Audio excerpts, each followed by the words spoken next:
mencapai 8 juta hektar. Menurut Kementerian Pertanian Republik Indonesia, luas lahan perkebunan sawit mencapai 14,3 juta hektar. Ditambah lagi dari sektor tijarah atau perdagangan dan perindustrian, yang di dalamnya juga termasuk berbagai jenis perusahaan berskala kecil, menengah dan besar.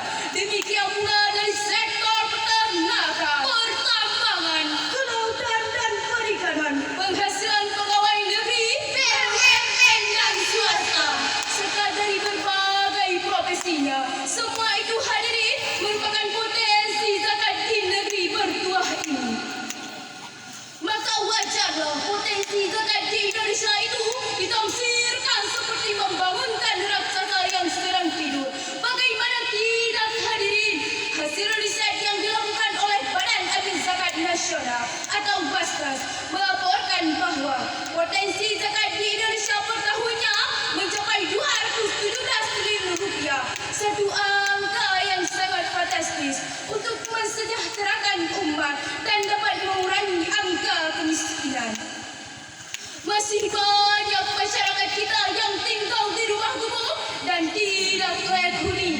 Bahkan masih banyak masyarakat kita yang terpaksa meninggalkan keluarga dan sanak keluarganya untuk bekerja sebagai pembantu rumah tangga dan buruh kasar di luar negeri. Potret ini sungguh sangat memilukan dan menyedihkan hati kita karena terjadi di negeri yang banyak sumber rezeki untuk berbagi. Atas dasar inilah, maka tergugah hati kami bertiga untuk menyampaikan sebuah syarahan yang berjudul Optimalisasi Pengelolaan Zakat untuk Mensejahterakan Umat. Dengan landasan firman Allah dalam Al-Quran Surah At-Taubah ayat 60.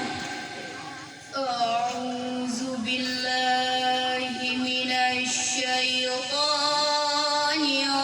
rajim.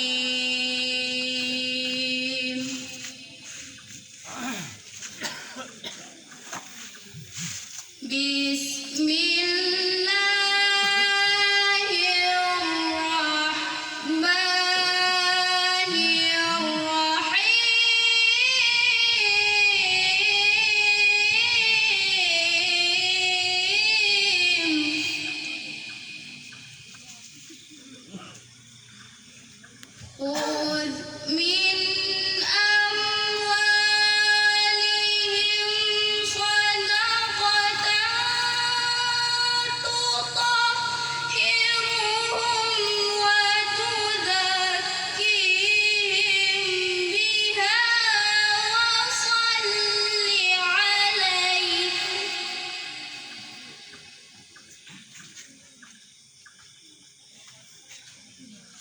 إن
atas dosa mereka tidak ikut dalam perang Tabuk disebabkan harta mereka. Setelah dilepaskan, mereka datang menjumpai Rasulullah dan membawa dari sebagian harta mereka. Lalu mereka berkata, "Wahai Rasulullah, ambillah dari sebagian harta kami dan bersedekahlah dengannya untuk kami dan mohonlah ampunan untuk kami." Lalu Rasulullah menjawab, "Saya tidak akan mengambil sedikit pun dari harta kalian sehingga datang perintah Allah." Maka turunlah ayat yang telah dibacakan tadi. Hadirin Profesor Dr. Muhammad Quraisyhab dalam tafsirnya Al-Misbah volume 5 halaman 232 menjelaskan bahawa ayat yang telah dibacakan tadi walaupun dalam konteks uraian tentang Abu Lubabah dan teman-temannya, ia berlaku umum. Demikian pula hadirin, walaupun redaksinya hanya khusus ditunjukkan kepada Rasul, maka Abu Bakar menolak hadis tersebut dan memerangi mereka. Hadirin Profesor Dr. Yusuf Al-Qaradawi dalam karya monumentalnya Fiqhus Zakah jilid 2 halaman 747 mengatakan bahawa kewajiban zakat bukanlah kewajiban yang bersifat individual, sehingga siapa yang kuat iman dan mengharap pahala akhirat akan menunaikan zakat, sementara yang lemah iman dan bakil tidak menunaikannya. Sekali-kali tidak demikian, kewajiban zakat yang bersifat manajerial menjadi tugas penguasa atau yang ditunjukkan oleh penguasa.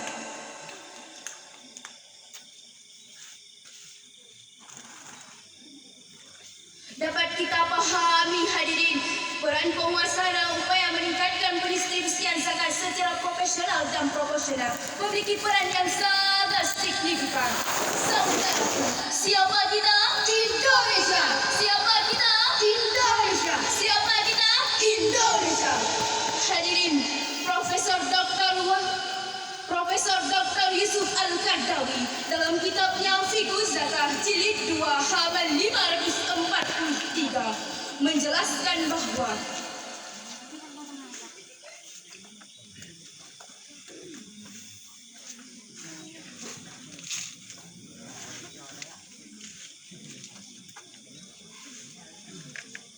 para ahli ekonomi telah mengingatkan hal yang sangat penting, bukan hanya persoalan bagaimana meningkatkan kuantitas zakat secara profesional dan proporsional.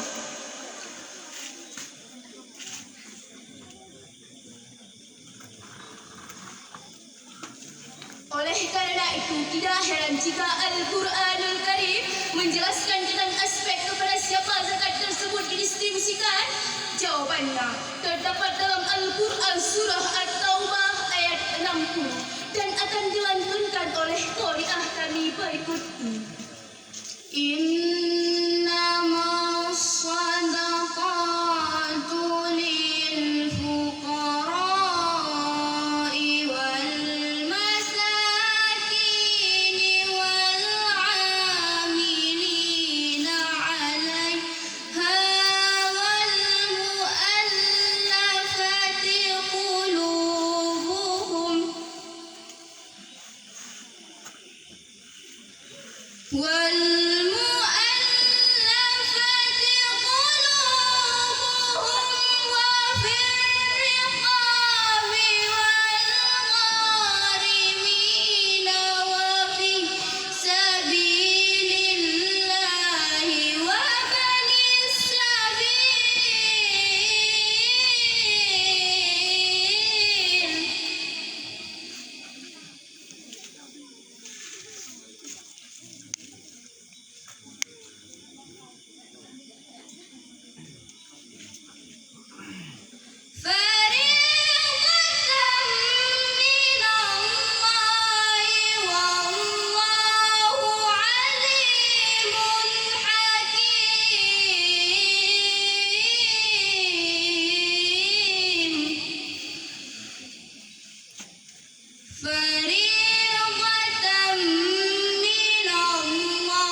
bijaksana.